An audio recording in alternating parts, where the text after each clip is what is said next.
Hello दोस्तों, स्वागत है आपका हमारे इस यूट्यूब चैनल पर।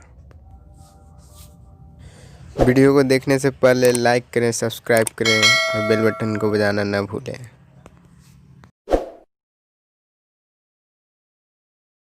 आज मैं आपको फेफड़े के बारे में बताने जा रहा हूँ कि फेफड़ा कैसे कार्य करता है। हमारे शरीर का सबसे महत्वपूर्ण भाग हमारा फेफड़ा, जो कि हमें सांस लेने में मदद करता है। ये फेफड़ा सिकुड़ता है, फैलता है, इस प्रकार सांस अंदर लेकर शरीर के अंदर तक पहुंचाता है और CO2 को बाहर छोड़ता है। लगभग 1.3 किलोग्राम का ये फेफड़ा एक जोड़े के रूप में एक एयर बैग की तरह होता है।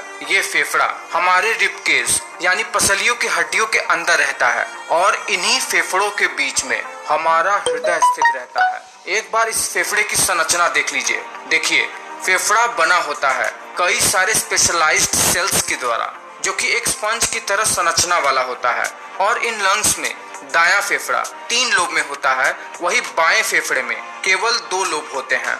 ये फेफड़ा श्वास नली द्वारा हमारे नाक से जुड़ा रहता है। सबसे पहले नाक होती है, फिर उससे जुड़ा होता है ये फेरिंग्स, जो कि कनेक्टेड रहता है इस विंड पाइप से, जिसे ट्रैकिया भी कहते हैं। और ये विंड पाइप फेफड़ों में आने तक 2 भागों में बट जाते हैं, जहां ये फेफड़ों में बिल्कुल पेड़ों की जड़ की तरह फैल जाते हैं, बहुत सारी शाखाओं में, जहां इन जड़ जैसी शाखाओं के अंत में बिल्कुल एक गोल बॉल की तरह एक संरचना होती है, जिसे एल्वोलाई कहते हैं। और ये जड़ जैसी संरचना होती है फेफड़े के अंदर।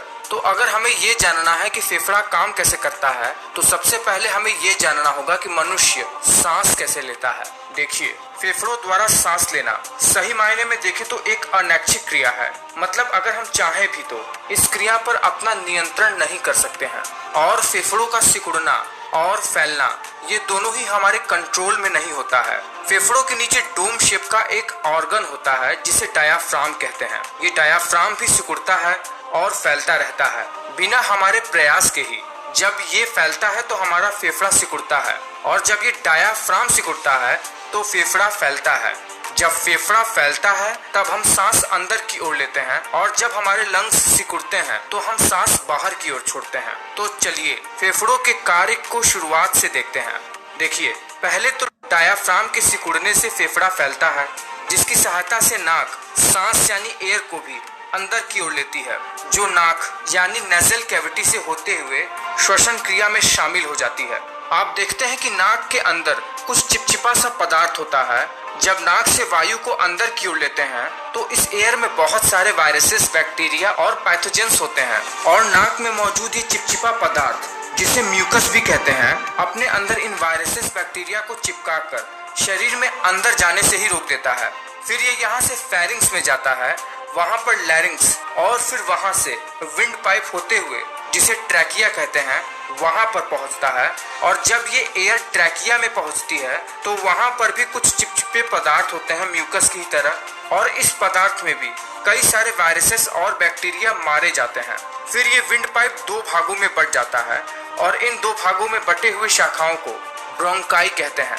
ब्रोंकाई एक स्पंज जैसी संरचना वाले स्ट्रक्चर में पेड़ों की जड़ की तरह फैल जाता है, जहां पर नाक से O2 सहित एयर फेफड़े भर में फैली हुई जड़ों वाली शाखाओं में फैल जाती है। और इन जड़ जैसी शाखाओं के अंत में एक गोल बॉल की तरह छोटे छोटे एयर बैग्स जैसी संरचना होती है, जिसे एल्वेलाई कहते हैं, जिसके ऊपर blood vessels, mainly blood capillaries, चिपकी हुई होती हैं। जब एयर एल्वेलाई पर आती है तो वहां से O2 के मॉलिक्यूल्स चिपके हुए ब्लड कैपिलरी में मौजूद ब्लड के हीमोग्लोबिन के साथ बाइंड हो जाते हैं। फिर ये ब्लड मनुष्य के हृदय की तरफ बढ़ता है, जहां से पूरे शरीर में ये ब्लड फैल जाता है। पर जब एयर में O2 हीमोग्लोबिन के साथ बाइंड होती है, तब उसी समय ब्लड में मौजूद CO2 गैस इस एल्वेलाई के पास अंदर जाकर डिफ्यूजन के द्वारा इस एल्वेलाई के अंदर डिफ्यूजन द्वारा चला जाता है, जहां से फेफड़ा इन CO2 गैसेस को शरीर से बाहर निकाल देता है। नाक के द्वारा जो हम गैसेस एक्सहेल करते हैं, वो यही CO2 गैस ही होती हैं, जो कि मेनली वेस्टेज होती हैं। तो आप समझ ही गए होंगे कि फेफड़ा काम कैसे करता है, और ये ह्यूमन बॉडी के लिए कितना इम्पोर्टेंट है। और हम सब जानते हैं कि एयर कितनी ज़्यादा इम्पोर्टेंट है, मेनली ऑक्सीजन हमारे शरीर के लिए। तो आपको ये वीडियो कैसा लगा है, मुझे नीचे कमेंट करके बताओ। और अगर आप आई होप आपको ये वीडियो बहुत अच्छा लगा होगा।